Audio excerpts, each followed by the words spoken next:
from the Salvation Army National Headquarters, This is the Fight for Good podcast.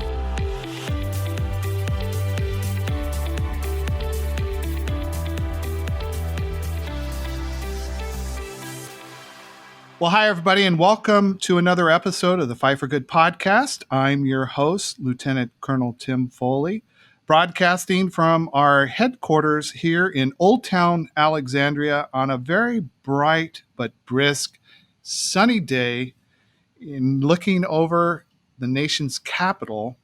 And I am so grateful that you have joined us today. We have a very, very special podcast, as we always have a very special podcast with each Fight for Good podcast. And we're grateful for you taking a few moments of your day to give us a listen.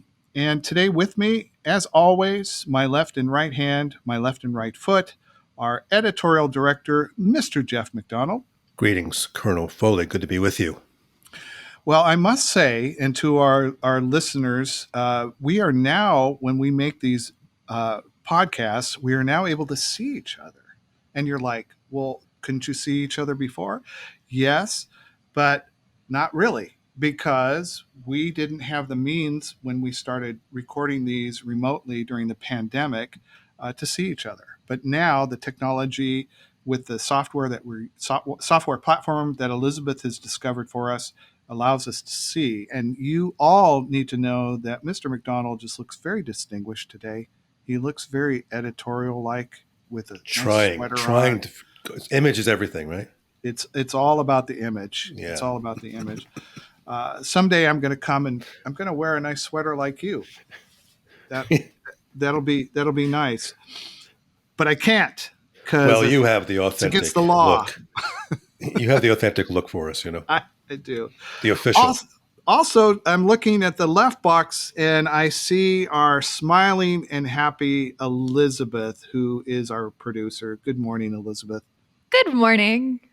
And Elizabeth, I told you offline, you have a fan out there somewhere in mid-America that is asking me if we would just put these podcasts together visually so they could just see what you look like.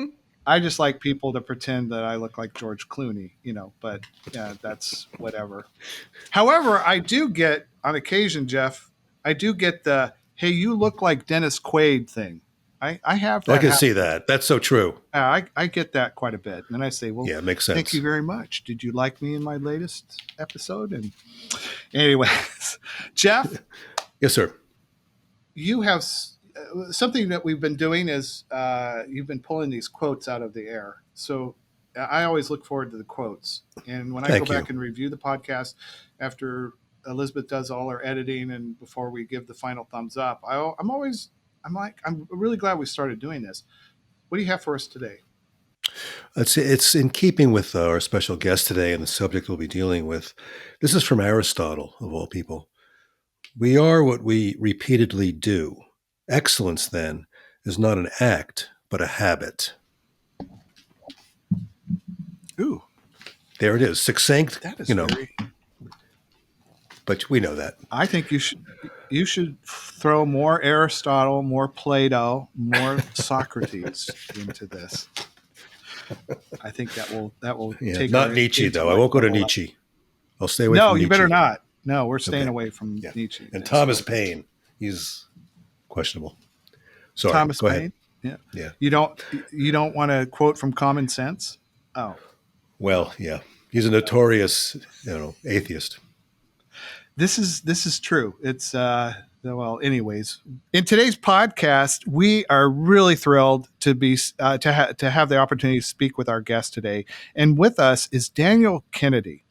Now, Daniel is the researcher, creator, and director of a new 7-part docuseries that's now streaming on Apple TV Plus and also on Amazon Prime. And it's called Healthy Long Life. This explores keys to health while aging through interviews with the world's top aging doctors and experts, Michelin 5-star chefs, cancer survivors, and healthy centenarians, which, Jeff, you and I, we're pushing on. The silver hair is here. Need some advice, yeah. Our memory and our hearing is going. And we brought this young man in here today specifically to help us, but Daniel, we welcome you to the Fight for Good podcast. We're excited to have you here. And like I said, it's our honor to have you. So welcome aboard. Well, thank you so much for having me today. And I was just debating what my very first statements on your podcast would be. And I didn't want it to be something like how handsome you are, Colonel Foley, but I'm just looking into a cross between George Clooney and Dennis Quaid and thinking, my goodness, it can't get better than that. So thank you. And Jeff, what a dapper dresser you are today. That's amazing. Yeah, so glad to be with you. And, I loved your quote. Let's take it back to ancient Greece. That's when intelligence pretty much hit the peak and stopped, and it's been downhill since then. And, we've have just an amazing person back in ancient Greece, which was Hippocrates. And so many of the things that he said and taught and believed, or might be attributed to him wrongly, but, we still do, they stand firm today, which is amazing because Hippocrates lived a good 350 years before Jesus Christ, who came to straighten it all out. But Hippocrates, said profound things. And one which is quoted over and over and over again, and it's said throughout my docuseries Healthy Long Life from experts around the world: let your food be your medicine and your medicine be your food. That's so important. And the reason to me why it's so important, I discovered this. Did you know that medicine does not promote health? Tell me what medication you take that actually makes you stronger. See, medicine fights back disease. Let's say that you have pneumonia. So you have a bacterial infection in your lungs causing pneumonia. If you don't take antibiotics, you could definitely die. There's no doubt of that. But you take the antibiotics to fight back the disease. You don't come out of the situation with stronger lungs, do you? No. So you have to do things to promote your health. You might see in the camera, the viewers or the listeners can't, but I'm doing pet therapy right now this is my guest star, Macy. Hey, Macy. He loves the interviews. Well, he just comes up to be on my lap, but that's having a calming effect on me, pet therapy. So I'm doing something as we talk to promote health. I'm not taking medication. I have little Macy here keeping me company. And I believe, Jeff, you're supposed to make us laugh. So laughter boosts the immune system incredibly. So we could actually have a session right now of promoting health that involves no medication whatsoever, but the science is there. Google scholarly articles for laughter in the immune system, and you're going to find that it absolutely is health promoting. Colonel Foley, you were talking about how we just seem to be in such a time of darkness, and we really need to talk about mental health. And we could tie that together with laughter, but you were also talking about nutrition. And that's so true. Something that I found out from a number of doctors, and then I looked it up to learn more. I didn't know that the majority, like 90% of the serotonin that's produced on our body is produced in the gut. And serotonin is one of the most important hormones as far as depression and anxiety goes.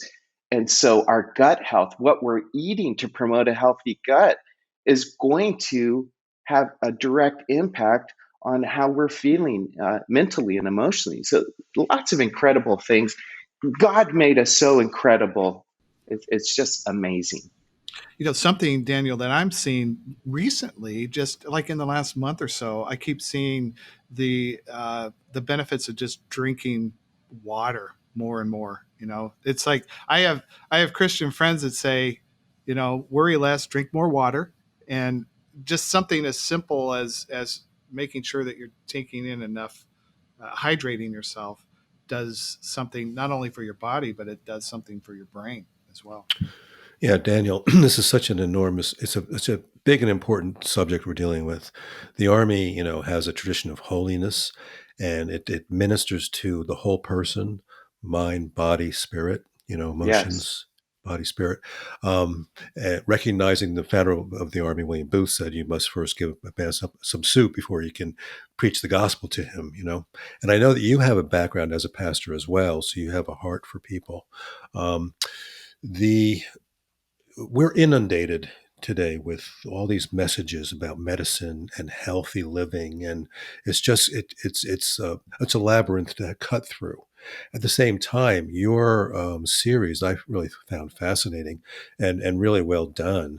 You travel the world, you interview all people from different cultures, those who are experiencing long life and what that means and how they promote health. So that was really an ambitious task that you undertook. Tell us, how did you get into it? What led you to take on this project? Well, I really had a professional inspiration. I had a personal inspiration or motivation. The professional one is that for the last 28 years, I've been working at Oasis of Hope Hospital, which was founded by my grandfather in 1963 to provide care to the whole person, body, mind, and spirit, people that are facing cancer.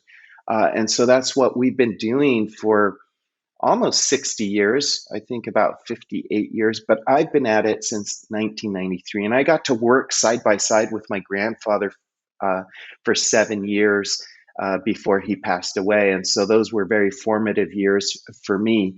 But as a counselor and a pastor working with thousands of patients and their family members over the years, what I've seen is this desire for people to say, how can my family prevent cancer? And so, the motivation of Healthy Long Life, it's really focused on preventive medicine and what can we do, because there's this gap of what medicine can do. See, medicine, and really the most improvements have been in the area of hygiene, not medication. But, that combination has been successful over the last generation of increasing our life expectancy. And so the United States enjoys a pretty long life expectancy, almost 80 years. It's something like 79.8 years is what you could expect to live if you're born in the United States today. But the CDC also measures a term that was new to me, which was or is the healthy life expectancy. Like, what's the difference? Well, those are the years that you should expect to live in good health. So life expectancy is 79 years. Healthy life expectancy is only 69 years. So that means there's a 10-year gap of health in your life. You're going to spend 10 years suffering with pain, medical expenses. And my question is, well, is there something we can do to fill the gap that medicine is not, bridging? Daniel, I was looking for something to worry about today. You just gave it to me. Thank you. Looking at your series and success. That was my mission: make people worry.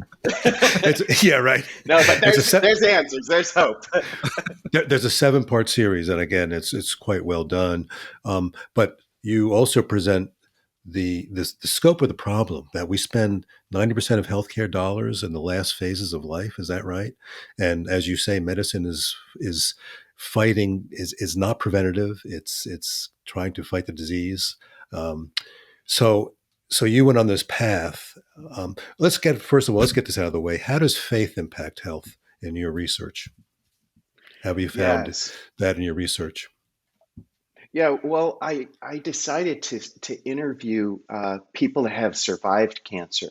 And Healthy Long Life features probably 4 or 5 stories, but I interviewed 50 cancer survivors, and I asked them to make a list for me of the 5 top things that they did, not what their doctor did for them, but the 5 proactive steps they took to beat cancer. And 48 out of the 50, wow, that sounds so scientific, they answered 2 things they had in common: faith and food. And so faith, what is the role that faith plays for them? They realized that they were facing a challenger that was bigger than them. They couldn't do it alone. So they had to believe, in God for help. And there isn't a lot of science that explains the biochemical function of faith. There's tons of studies out there that show that there is a health benefit. Duke University is probably one of the top producers of those studies, but they don't get into the actual physiology of what happens with faith. So I'm just going to have to share my belief, and you're going to have faith that I know what I'm talking about. What we do know is how thoughts affect our health. We know absolutely the pathways, and especially if we look at the fight or flight or the stress response. When you have a negative thought, your neurotransmitters are going to stimulate the hypothalamus that will communicate to the pituitary gland that will then tell the adrenal glands to release things like cortisol, or epinephrine will be released in your brain as well. So there's that direct from having a thought. And when you have positive thoughts, you get hormones released that will boost your immune system. Negative thoughts will release hormones that over time, if you have chronic stress, will depress your immune system. But what happens before the cognition? And that's where I believe the faith comes in. If you have faith that you're not in this alone, but there is God, a higher power in your life that is working on your behalf, even when you can't see it, that's going to affect the types of thoughts that you have. And it should shorten the amount of exposure you have to immune suppressing hormones like cortisol. I'll give you an example. Colonel Foley, you mentioned, and I'm bringing this up a second time, about just this feeling of darkness. And throughout the pandemic, it's really come to an exclamation point that there is so much darkness, and there's so many crazy things happening, all the cancel cultures, and it's like you don't want to say anything. Like doing this podcast is like walking through a minefield, because I may say something or you may say something that wants to get us canceled. So there's this feeling of darkness.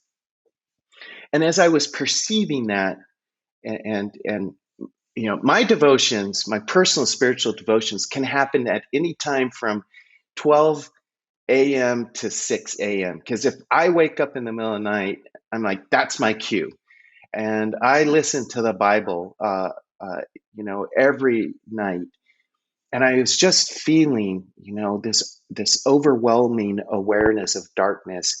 And I just made one statement, and it was so powerful. All I said was, Jesus, you are the light. And that feeling of anxiety due to the darkness just went away. So that's what I'm saying. If you have faith, this fortitude, it's going to affect your thoughts. I was able to cut the feeling of darkness and anxiety instantly by one statement, a statement of truth. Jesus, you are the light. You were talking about water. Jesus is living water as well. It's so amazing how the Bible is talking about health and teaching us about health, and we don't realize it because we need light. Our body produces vitamin D3.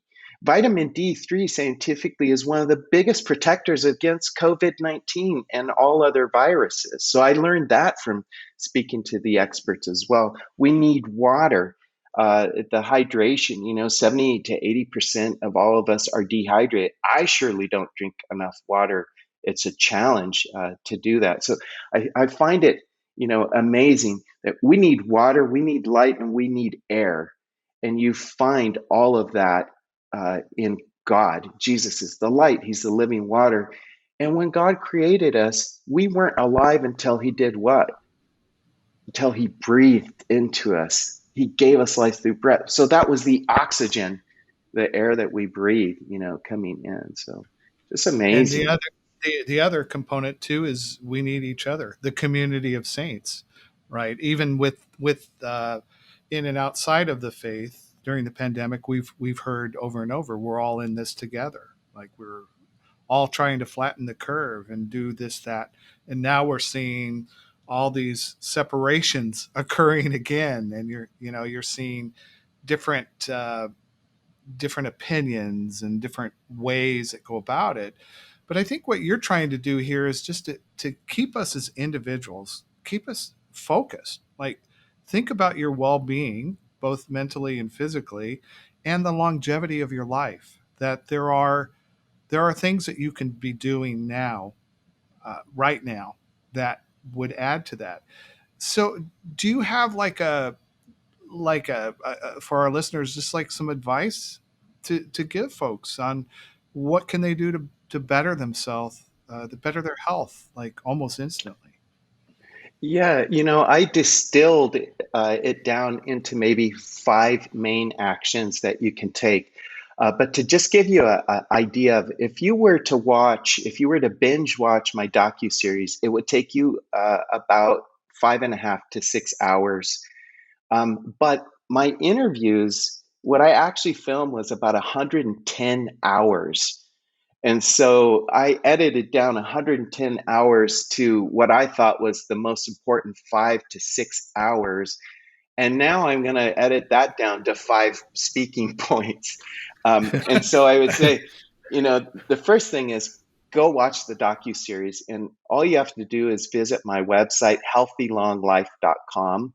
Healthylonglife.com. There's a button that says watch docuseries now here, and it connects you directly, so you don't have to guess how you're going to watch it.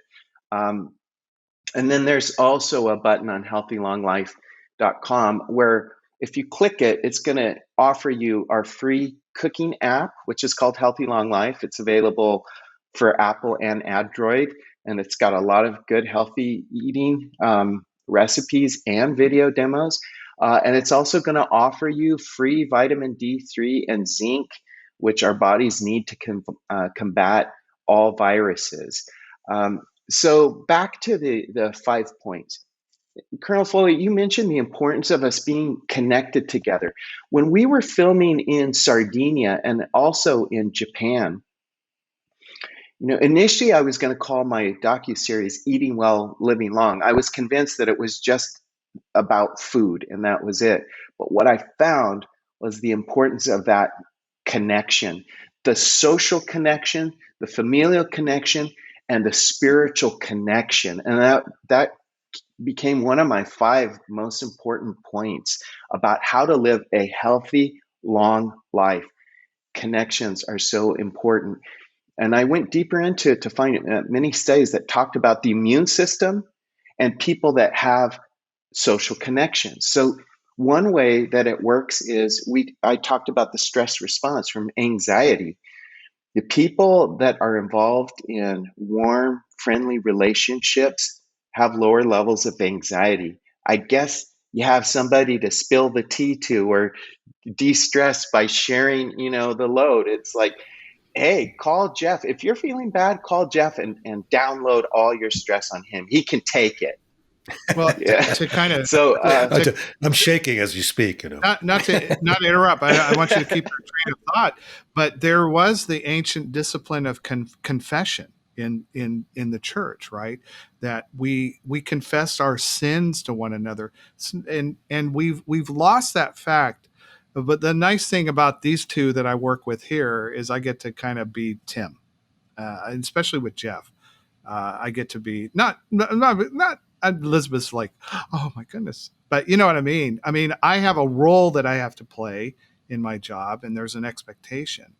But there's something very therapeutic, especially when I talk to these two, that give me life and they bring me back up in a lot of different ways. So you're hitting on a really, really key thing that I think is important in the Christian walk, how we're accountable to other people and we need to be accountable, and that there's not a lot of money or other things that you have to do with that. It's just more of being transparent and being real and tying into the essence of who you are and who God has created you to be.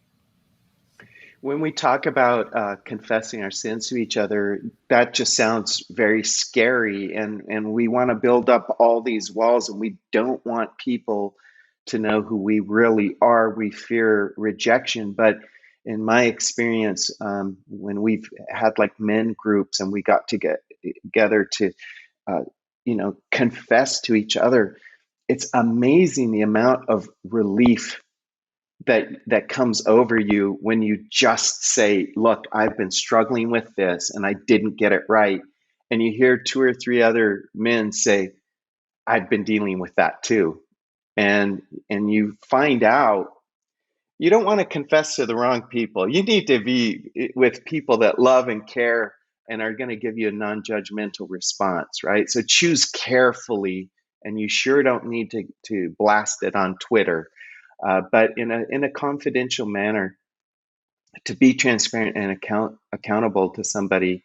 I agree with you. It brings tremendous relief, and that's so great for mental health. So that social connection, the family connection, is so important. And the pandemic has caused so many issues with family having cabin fever and having to deal with each other. But it's also a great opportunity of learning how to deal with each other. I know I'm a handful I'm married and I have two adult children that live with me, two daughters. So it's three ladies, and then it's myself. And Macy's actually a boy dog. Macy sounds maybe like a girl, but so we're the male.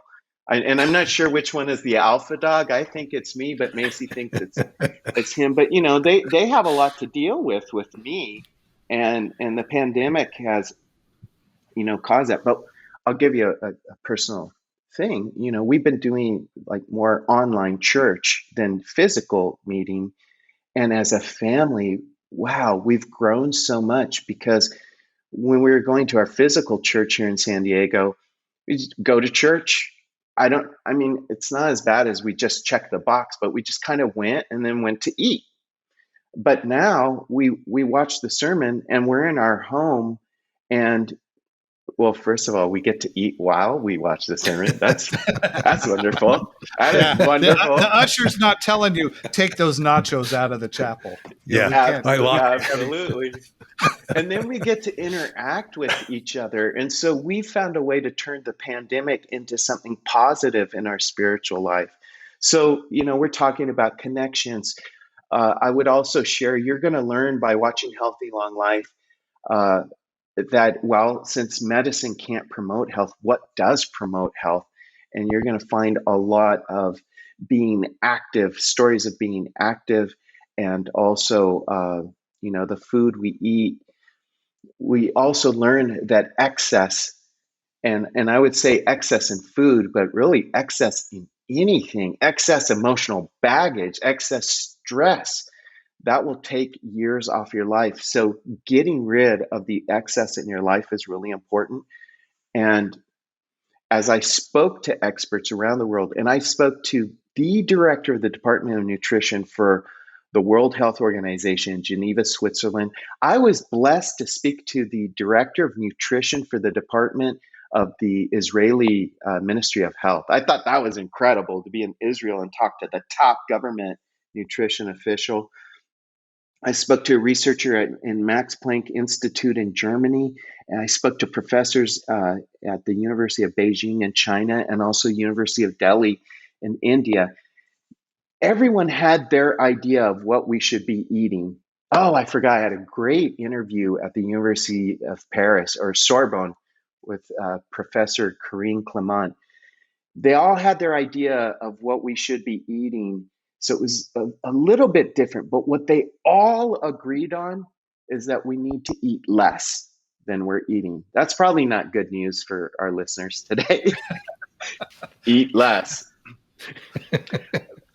But that's a great perspective too from an international side. I mean, we could do a whole podcast about just the nutritional components of the failures and the positive things that we see in North America. But we can really learn a lot from watching how people consume food in other parts of the world, and how that adds or it takes away from their health. That's so true. And I love the interview with Professor Clement, because she not only talked about the what of nutrition, but she talked about the how and the with whom. And I'm like, wow, because I asked her, does the French paradox really exist? And she said there's no science that supports that. But if we look just at the lifestyle in France, and the French paradox, for those of you that maybe recognize the term but don't know what it is the diet in France traditionally has been a pretty high fat diet. Remember, the three important ingredients for food in France is butter, butter, and butter. And so it's like, well, how can they eat so much butter and things like that and have such a low incidence of cardiovascular disease? And so they explain it, well, there's other parts of the diet, and red wine may play into that, but the science isn't locked down on that point. And Professor Clement said, we look at food much differently than we do in the United States. In France, we look at food as being something that we do as a group, a family get together with friends. And she said, to this day in France, we still take 2 hours to eat lunch. And we don't look at lunch as a thing where we're on our iPad, computer, and iPhone trying to get the meal shoved down as fast as possible to get back to work and work while we're doing it. We actually disconnect, and we choose people to have lunch with. So they're not eating by themselves at the desk. Does that sound familiar, anybody? Jeff? Colonel Foley? Hey, I tend towards introversion, so yeah, I get it. Now you're starting to meddle there, preacher. Yes, Let's get back to the good health thing. Yeah, exactly. My mask is on. My mask is dissolving as you speak. I mean, weren't you just promoting confessing to each other? So, no, that was Elizabeth. Elizabeth was Elizabeth can imitate my voice now. So I didn't finish that box of donuts. There we go. So, Professor Clement said, if I invite people at the university to have lunch with me and they're going to speak about our research program, I'm not inviting them to lunch again. And so in France, they just kind of know, don't talk shop. When you're at lunch, it's a real break. And so that stress can de-stress during the day. Stress and inflammation are directly correlated. That's kind of redundant. Is there indirectly correlated? I think not. But stress leads to inflammation, which leads to cardiovascular. Thank you. Cardiovascular diseases. And so here's a way that in France they de-stress. They take 2 hours for lunch, and they go and talk about anything except work. And they're eating over those 2 hours. And I said, don't eat so much. Their portion size are small, but they nibble, they eat over those 2 hours in a slow pace. And honestly, being raised in the United States, I can't do that. I'm like, my plate is done in 10 minutes. And I'm like, now what? I may as well serve more food, so we're overeating because we're eating too fast. And we're not using the meal as an opportunity to interact with each other. And, so what you were saying, Colonel Foley, that was one of my objectives, to get a world view and not be stuck in just what we do here in the United States. And I wanted that because in the U.S., as many advances as we've had, we still have over 1 million people die of cardiovascular disease a year. And this year, we're expecting about 650,000 people to die of cancer. And so we may think we're doing a great job, but, maybe COVID-19 deaths has brought to our attention how many people are passing away. But that's on top of all of these cancer deaths and diabetes related deaths. And much of this can be prevented. Which I mentioned to you this season of sorrow, and a lot of people that I know that have colleagues of mine and other dear friends that have passed away. They haven't passed away from the pandemic, from COVID-19. It's been related. It's been a lot of these different health things, cancers and heart issues and things of that nature. So I think it's real, because as you're talking, I'm just thinking, man, I married a very wise woman who looks at me when I'm pushing away from the table, about ready to go get another serving of pasta. She's saying, get that broccoli in you, kid. So there are, That's a blessing. yeah, it really is. But you're talking about some very important things that we sometimes in the Christian faith, we kind of like to Christianize everything and go, well, healthy worship, healthy this looks this way or whatever. But I really think this idea, again, getting back to what Paul's talking about, how our bodies are the temple, and we got to really, really think about what it is we're consuming, we're putting in to ourselves. And in the pandemic right now, do you feel like that all of that is just kind of like out the window from what you're seeing, that people are kind of being loosey-goosey with their diets? Well, there's two sides of that. Definitely there's the pandemic 20-pound ad, because we do turn to comfort foods. I think nobody's making more money than the pizza industry, delivery pizza right now. But also it's given a lot of people a chance to say, whoa, I gained 20 pounds. I need to do something about that. And people are really hungry. That's a funny way to say it, for information about health. And many people are turning their lives around now during the pandemic. And I think that the pandemic has brought to the attention of people that getting healthy isn't just a good idea now. It's necessary to preserve your life. And you were talking about how many of the people in this time of sorrow are passing away from heart disease or complications from diabetes and such.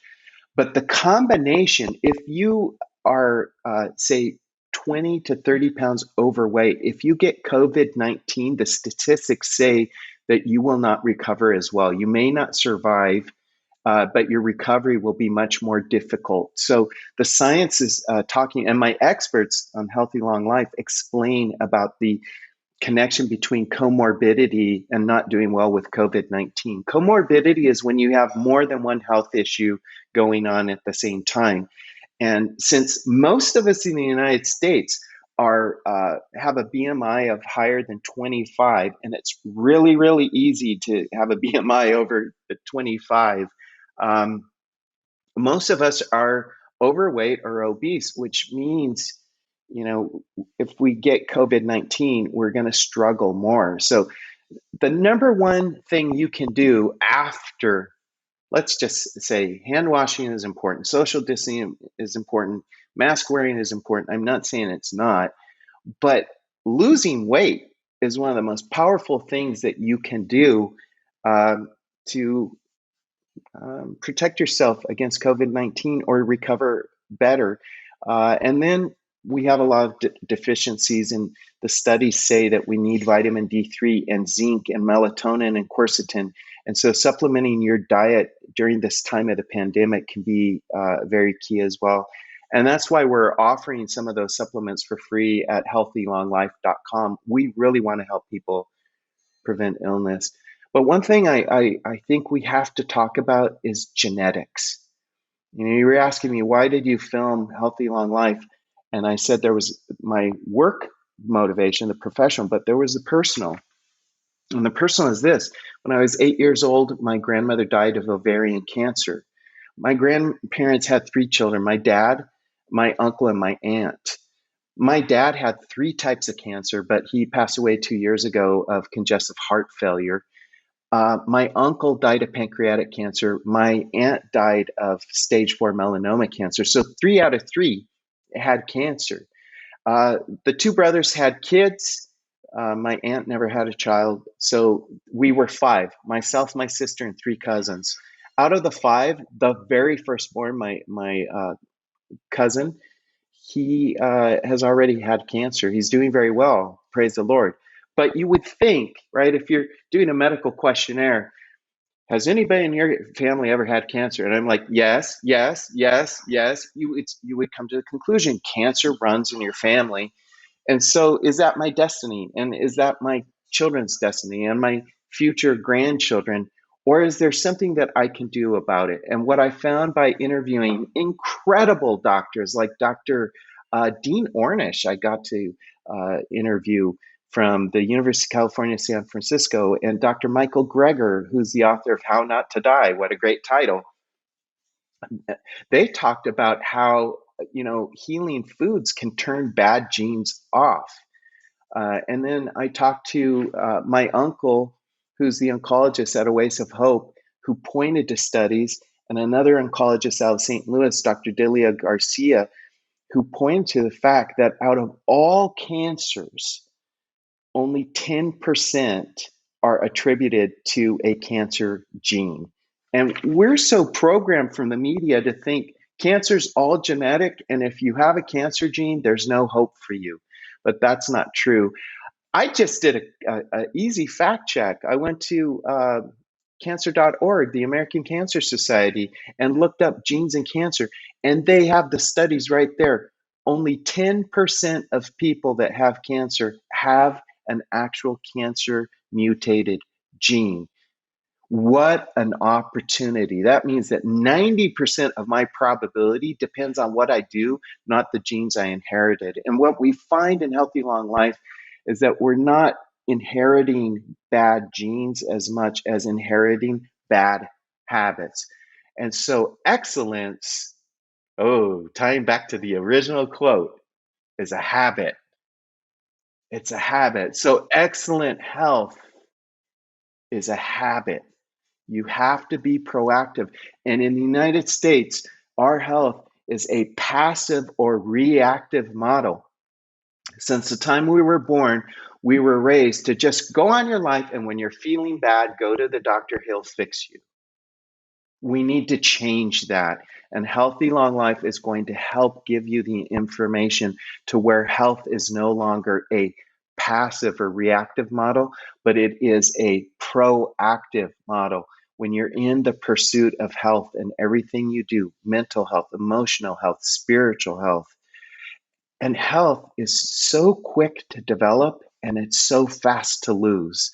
Just think about your spiritual health. If you don't read the Bible for 2 weeks, you'll start to fall away from the Lord. But you can read the Bible for 2 days and you feel so much stronger. So we can do it. I don't care what age you are. I don't care if you're already dealing with heart disease or diabetes or cancer. If you make a positive, easy change today, like stop smoking, you're on a path to health. Well, Daniel, you have given us a lot of things to think about and for our listeners to consider. And I'm looking at you, Jeff, just saying this is amazing. And thank you for finding Daniel and bringing him onto our Fight for Good podcast today. It's been delightful to be with you, Daniel, and I appreciate your mission. And it's a big subject. It's an amazing age we live in with all the information we have access to, that we can actually use that to better our lives and to live more healthy. And what you said reminded me with the Army's mission is really a ministry of presence, like for disaster victims, etc., just to come alongside and be present. And I think that's something that you resonate with in describing healthy living as being part of a social network. Daniel, do you have any last bits of advice for our listeners? Well, I do want to make a comment on how much I appreciate the Salvation Army and what you're doing with this podcast and your writings and really pursuing helping the whole person, body, mind, and spirit. And when I think of the mission of Salvation Army and the history of the Salvation Army, the thing that comes to my mind is a passage in the Bible when Jesus was exhausted from ministering to the crowds. and he got on the boat to just have a little bit of recharge time. And it says that the crowd followed on the edge of the lake, followed to where he arrived. And that's where Jesus got out of the boat. We know he was mentally and emotionally spent. And he looks at the crowds, and it says, and he was moved by compassion for the crowd. And that's what I think of when I think of Salvation Army, because the needs are exhausting, but the Salvation Army continues to march on in its mission. And so for me to be here with you all today is such an honor, because I have so much respect for the work that you do and what you represent.